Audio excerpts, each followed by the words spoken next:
Live ഇടുന്നത് എങ്ങനെയാന്ന് ഞാൻ പറഞ്ഞുതരാം കേട്ടോ. ഇപ്പൊ ഇത് എൻ്റെ ഫോണാണ് കേട്ടോ. ഇതറിയാൻ പാടില്ലാത്തവർ എല്ലാവരും ഉണ്ടെങ്കിൽ നോക്കിക്കോളൂ ലൈവ് ഇടുന്നത് എങ്ങനെയാന്ന്.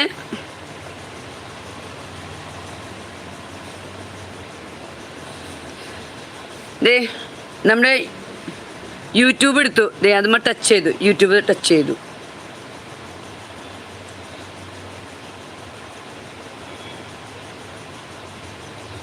യൂട്യൂബ് ടച്ച് ചെയ്തില്ലേ, എൻ്റെ താഴെ നേരെ ഓപ്പോസിറ്റ് ഒരു പ്ലസ് കാണും. ആ പ്ലസ് അമർത്താം. പ്ലസ് അമർത്തി കഴിഞ്ഞിട്ട് തത്സമയം എന്നുണ്ടാവും. തത്സമയം ദേ തത്സമയം കണ്ട. എന്നിട്ട് അവിടെ ഒരു പെൻസിൽ വന്നിട്ടുണ്ടാവും. ആ പെൻസിൽമേ ടച്ച് ചെയ്യാം. പെൻസിൽമേ ടച്ച് ചെയ്തു. ടച്ച് ചെയ്യുമ്പോൾ നമ്മുടെ ചാനലിൻ്റെ പേര് അവിടെ വരും. എൻ്റെ ഈ ചാനലിൻ്റെ പേര് പുളിക്കൻ വ്ലോഗ്സ് ഒരപ്പന തത്സമയമാണ് എന്ന് അവിടെ എഴുതി കാണിക്കും. ആ പെൻസിൽമ തൊടുമ്പോൾ അപ്പോൾ അവിടെ നമ്മൾ എന്ത് ചെയ്യണം? അവിടെ നമ്മൾ ക്യാപ്ഷൻ കൊടുക്കണം. ഹായ് കൂട്ടുകാരെ, ഓടിവായോ, ഞാൻ ലൈവിലുണ്ട്. ലെവൽ കമൻ്റ് ഇട്ടു. യെസ്, ലെവലപ്പം ഇതേ കമൻ്റ് ഇട്ടുണ്ടെന്ന് കണ്ട. അപ്പം നമ്മൾ തത്സമയമാണ്, നമ്മുടെ ചാനലിൻ്റെ പേരോടുകൂടി ചേർന്ന് തത്സമയമാണെന്ന് അവിടെ ടച്ച് ചെയ്തിട്ട് നമ്മൾ ക്യാപ്ഷൻ കൊടുക്കുന്നത് ഇങ്ങനെയാണ്. ഹായ് കൂട്ടുകാരെ, ഞാൻ ലൈവിലുണ്ട്. ഇപ്പം ഞാൻ ഇന്ന് എഴുതിയിട്ടില്ലേ, വേഗം വാ ഓടിവാ, ഞാൻ ലൈവിലുണ്ട്, ഞാൻ വന്നേ, ഓടിവായോ എന്നൊക്കെ ഞാൻ എഴുതാറില്ലേ, അത് കൊടുക്കാം.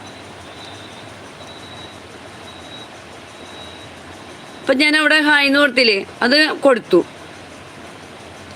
എന്നിട്ട് അതിനിങ്ങനെയാണ് വലിച്ചിടും. അപ്പോൾ കൊടുത്തു കഴിഞ്ഞിട്ട് വലിച്ചിടുമ്പോൾ വേറൊരു ഓപ്ഷൻ വരും.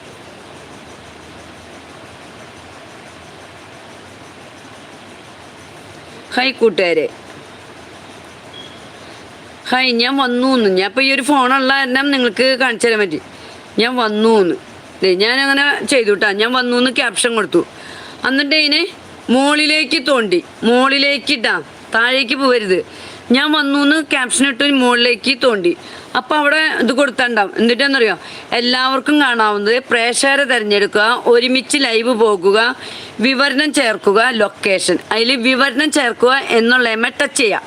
നമ്മൾ ടച്ച് ചെയ്തു. വീണ്ടും നമ്മൾ ബാക്കടിച്ചു. വീണ്ടും ഒരു പ്രാവശ്യം കൂടി ബാക്കടിച്ചു. അപ്പോൾ അവിടെ വിപുലമായ ക്രമീകരണം എന്ന് പറയും. അതുമ്മ ടച്ച് ചെയ്യാം. വിപുലമായ ക്രമീകരണം എന്ന് പറയുമ്പോൾ അതുമ്മ ടച്ച് ചെയ്ത് കഴിയുമ്പോൾ ധനസമ്പാദനം എന്ന് കാണും. പ്രവർത്തനക്ഷമമാക്കുക. അപ്പോൾ അതുമ്മ നമ്മൾ തൊട്ടു, ധനസമ്പാദനത്തുമ്മ. അത് കഴിഞ്ഞിട്ട് വീണ്ടും നമ്മൾ ബാക്ക് എടുത്ത് കഴിയുമ്പോൾ എല്ലാം അടുത്തതെന്ന് കാണിക്കും ഓപ്ഷൻ. ആ അടുത്തതുമ്മ ടച്ച് ചെയ്യാം. അടുത്തമ്മ ടച്ച് ചെയ്യുമ്പോൾ എന്ത് ചെയ്യും? രണ്ടും ഓപ്ഷൻ വരും. ഇത് കുട്ടികൾക്കായി സൃഷ്ടിച്ചതാണ്, അല്ല ഇത് കുട്ടികൾക്കായി സൃഷ്ടിച്ചതല്ല എന്നുള്ളത് കാണിക്കും. അപ്പം നമ്മൾ ഉടനടി നമ്മൾ അതുമ്മ ചെയ്യണം. അല്ല ഇത് കുട്ടികൾക്കായി സൃഷ്ടിച്ചതല്ല, അതുമ്മ ടച്ച് ചെയ്യണം. അത് കഴിഞ്ഞിട്ട് അതുമ്മ എഴുതിയുണ്ടാവും ലൈവ് പോകുക. അതുമ്മ ടച്ച് ചെയ്യാം. ദേ കണ്ട, ദേ ലൈവ് പോയോണ്ടിരിക്കണേ.